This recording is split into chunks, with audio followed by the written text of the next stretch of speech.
Hi fam, may gusto akong i-share today na baka makatulong sa'yo. Lalo na kung lately parang laging may tensyon sa puso mo.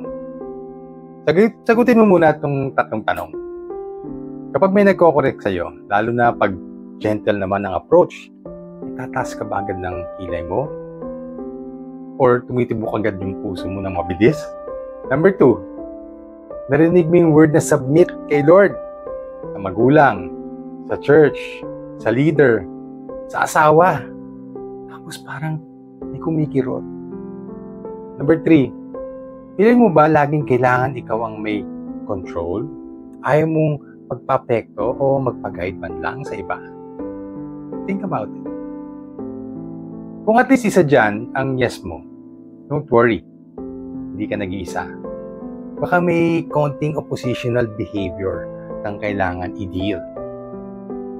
Alam mo, ang oppositional behavior, hindi lang sa bata yan. Minsan, tayong adults, mas madalas pa nga yata, tayong mga adults din, may ganyan. Pero, masato lang.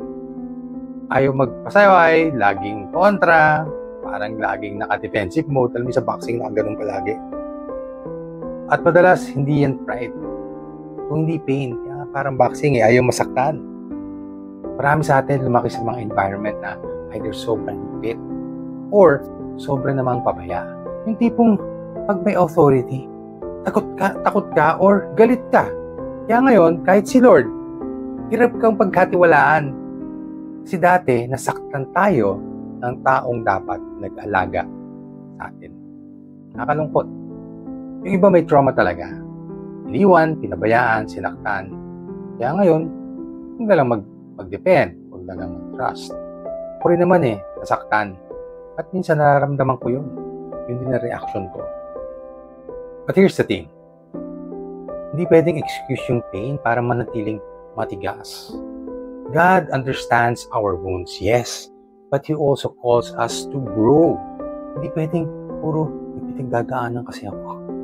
Maturity means facing the mirror and saying, Lord, tulungan mo akong makita ang kalabaguhin at tulungan mo akong mabago ito. So ito yung challenge para sa mga taong katulad natin. Ako, ikaw. Harapin natin. Huwag nating takasan. Kung alam natin may resistance sa puso natin, aminin natin.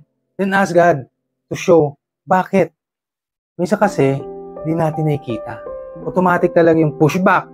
Pag may nag-advise, pag may pinakitang katotohanan, kapag may authority, and sometimes even sa Holy Spirit, naging oppositional tayo. But please, huwag nating suluhin. Hindi natin kaya mag-isa. Kailangan natin si God, kailangan din natin ng community, yung church, mga tao. Hindi lang si Lord, mga tao, at hindi lang yung palagi mag-a-agree sa atin, kundi hihilahin pa tayo, paakyat. So here's a verse na medyo rare, pero mukhang kailangan natin marinig. Sabi sa Proverbs, ang taong ilang beses nang pinagsasabihan, pero ayaw magbago, bigla na lang mapapahamak at di na makaka-recover. That's the Proverbs 29:1. Sakit, no? Pero, totoo. Huwag na natin hintayin na dumating sa point na sobra tayong broken, tapos ang hirap ng bumawi, ang hirap ng umahon, mahirap ng mabuo, parang Humpty Dumpty. Nahulog siya, mahirap na siyang buuin. So let's pray. Lord, salamat kasi hindi ka nag-give up sa amin. And kahit matigas ang ulo namin, Lord, matyaga ka. Lord, I ask you, expose mo yung mga resistance sa puso namin. Alisin mo yung pride, yung fear of pain, yung trust issues namin. Bigyan mo kami ng courage to grow at to mature emotionally, spiritually. Turuan mo kaming magtiwala ulit sa iyo at sa tao, lalo na yung mga malapit sa amin. As we pray in the name of the Father, the Son, and the Holy Spirit. Amen.